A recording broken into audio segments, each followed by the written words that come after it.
இன்றே டவுன்லோட் செய்து உங்கள் ஃபேவரட் ஷோக்களை என்ஜாய் பண்ணுங்க. எனக்கு பூஜைக்கான ஹோம குண்டத்துக்கு அக்னி வேணும். அதுக்கு தேவையான அக்னி உங்ககிட்ட தான் இருக்குன்னு சொன்னாங்க. அதற்கென்ன, பூஜைக்கு தானே, தாராளமாக எடுத்து செல்லுங்கள். ரொம்ப நன்றிங்க. இருக்கட்டும் இருக்கட்டும். அக்னியை எடுத்து செல்வதற்கு முன் ஒரு நிபந்தனை.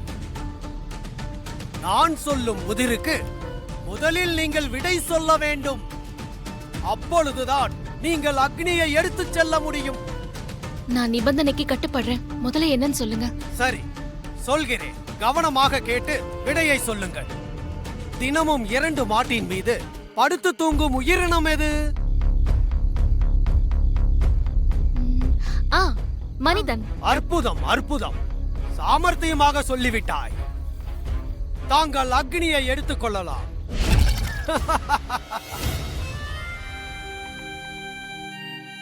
எடுத்துக்கொள்ளுங்கள்.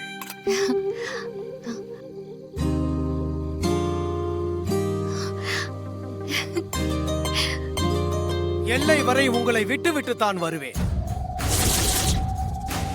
ஆனால் அது தன் எல்லை வரை உன்னுடன் விடுகதைகளை போட்டுக்கொண்டே வரும். அது போடும் புதிர்களுக்கு நீ விடை சொல்லாவிட்டால் மறுபடியும் அக்னி இருந்த இடத்திற்கே உன்னை கொண்டு சென்றுவிடும். பரவாயில்ல, நானே போயிடுறேன். இல்லை இல்லை, விருந்தாளியை எல்லை வரை விடுவதுதான் எங்களுடைய வழக்கம். வாருங்கள், போகலாம்.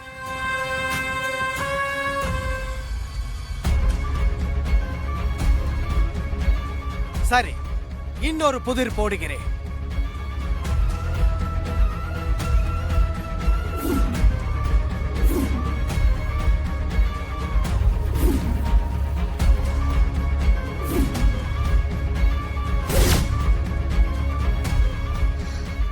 ஐயோ, மறுபடியும் இங்கே வந்துட்டோமா?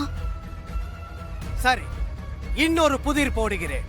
இதற்காவது சரியான விடை சொல். வா. ஒரு குளத்தில் குறிப்பிட்ட தாமரை பூக்கள் இருக்கிறது. அந்த குளத்தை தேடி குறிப்பிட்ட குருவிகள் பறந்து வருகின்றன. ஒவ்வொரு தாமரை பூவிலும் ஒவ்வொரு குருவியாக வந்து உட்கார்கிறது. ஒரு குருவிக்கு பூ இல்லாமல் போகிறது. பின்பு யோசித்த குருவிகள் ஒரு பூவில் 2 குருவிகளாக உட்கார்கிறது. அப்படி என்றால் அந்த குளத்தில் எத்தனை தாமரை பூக்கள் பூத்திருந்தன? அந்த குளத்தை தேடி எத்தனை குருவிகள் வந்தன? 3 பூக்கள் 4 குருவிகள். எப்படி? விளக்கம் சொல்லு. ஒவ்வொரு பூவிலையும் 2 உட்கார்ந்திருந்தா 4 குருவிங்க 2 பூவுல உட்கார்ந்துரும். ஒரு பூ காலியா இருக்கும். மகிழ்ச்சி. இதுவரை நான் போட்ட எல்லா புதிர்களுக்கும் மன்னன் விக்ரமாதித்தனை போல் விடை சொல்லி என்னை திருப்திப்படுத்தி விட்டாய். நான் உன்னை மகிழ்ச்சியோடு அனுப்பி வைக்கிறேன். ரொம்ப சந்தோஷம். நான் வரேன்.